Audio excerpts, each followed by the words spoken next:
Here we are for the second part of the Theban Saga. So let's continue. Let's continue from the exile of Laius, who lived with Pelops, king of Elis, and whose son he abducted.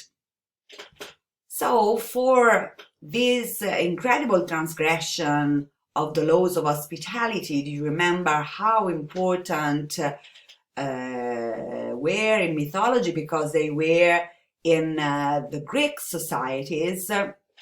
This was known as xenia, if you remember. Pelops invoked a curse on Laius and his family. So this curse will be very important. On the death of Amphion and Zetus, Laius returned to Thebes as a king and married Jocasta. Apollo's oracle at Delphi warned them that their son would kill his father. This is a recurring theme in myths, if you remember. And so this will be the working out of the curse of Pelops.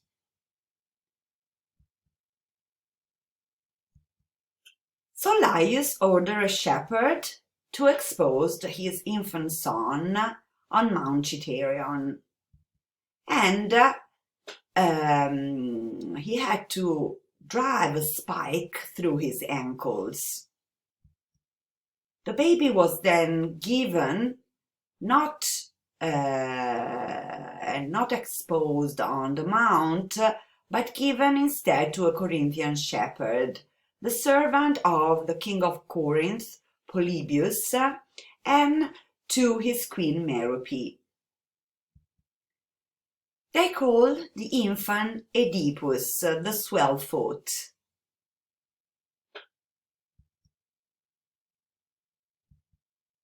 So, as a young man, Oedipus was taunted for not really being the son of the king and the queen of Corinth, and so he left Corinth to ask the oracle at Delphi who his parents were. He was simply warned that he was destined to kill his father and marry his mother. So for sure, Oedipus did not return to Corinth, warned about this.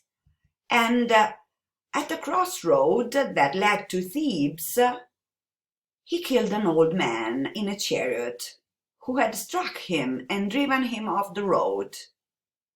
But this old man, who for sure he did not recognize, was Laius, his real father.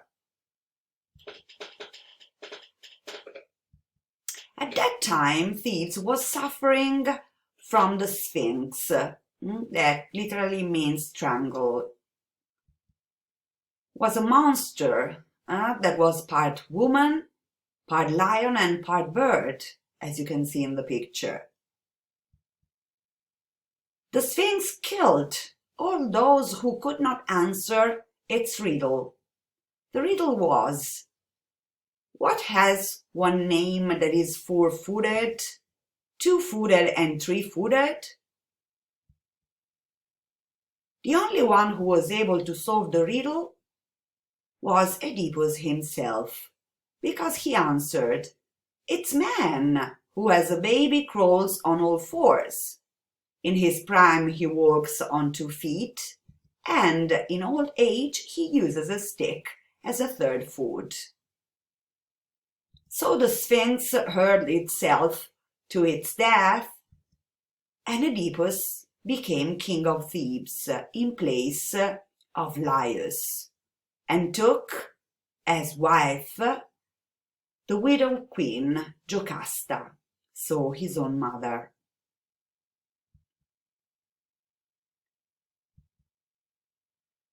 Some time later, a plague infected Thebes. and he went again to see the oracle of Delphi. This time, the oracle gave an answer, saying that the murderer of Laius had to be punished. So the Thebans tried to find the murderer, but they couldn't find him. To find a solution, they asked to the famous seer Tiresias for an advice, and Tiresias told them that one member of the third generation of the Sun man had to leave the town. So Oedipus. At this point, Oedipus understood that he had killed his father and that he was now living in an incredible sinful marriage with his mother Jocasta. They asked then the people of Thebes, the old shepherd who, do you remember, took him as a baby in the forest, and the shepherd confirmed all the story. Now comes the tragedy, because when Jocasta found out, she could not believe and she could not stand all of this, so she hanged herself. And in turn, Oedipus blinded himself with the brooches from Jocasta's robe. He couldn't see this humiliation anymore.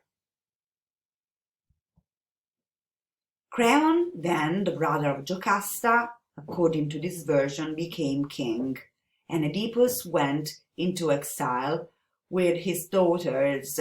Particularly famous amongst them is Antigone. They went together to Colonus, a city nearby Athens. Here you can see a beautiful picture of Oedipus and Antigone going to exile. At Colonus, Oedipus was kindly received by Theseus, king of Athens. We will know more about him in the second part of this week that will be on heroes. Then Oedipus, according to this version, bid farewell to his daughters and disappeared from the earth. This was observed only by Theseus. For this, a hero cult was established in the spot where he vanished.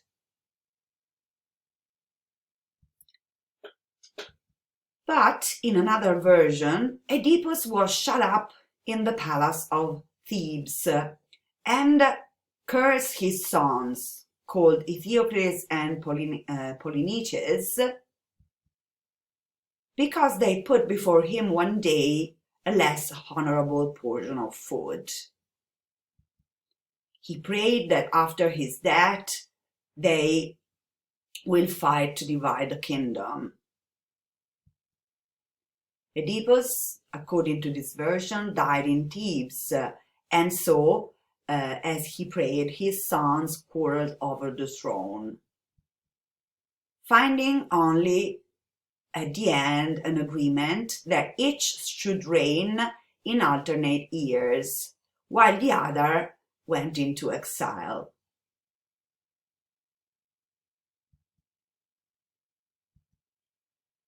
After the first year, Eteocles refused to give up the throne, and so Polynices raised an army with the help of Adrastus, king of Argos, an army to march against Thebes. Now starts an important part of the whole Theban Saga, called The Seven Against Thebes. This will be very much loved by the Etruscans that reproduced this part of the saga on many monuments. So the 7 leaders were Polynices himself, Adrastus, Tydeus, Capaneus, Hippodamon, Parthenopeus, and Amphiaraus. Here you can see the 7 together.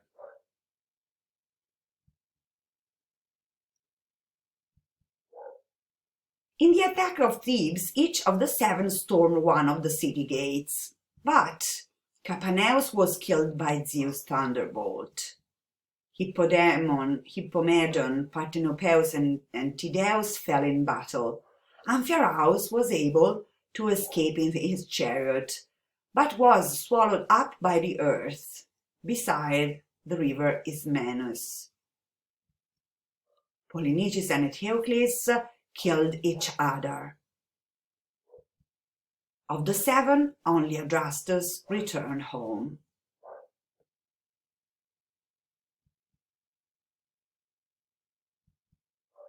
So Theseus at this point helped the widows and mothers of the dead heroes coming from Argos. Do you remember the city who helped Polynices attacking Thebes?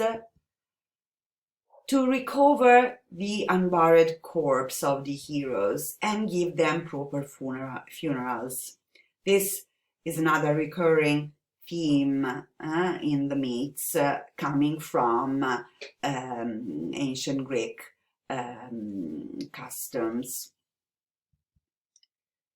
So Alcmaeon, son of Amphiaraus, led the Epigoni. The Epigoni are the later generation in a successful attack on Thebes that was abandoned by its inhabitants.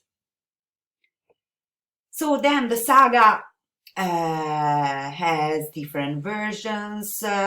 Then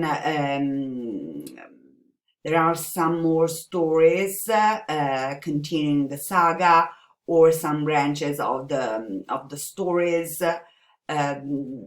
but these are the fundamentals to understand the importance of the first of the sagas that we started to study. So next one will be the one dedicated to Mycene, the Mycenaean saga. See you in next video. Ciao.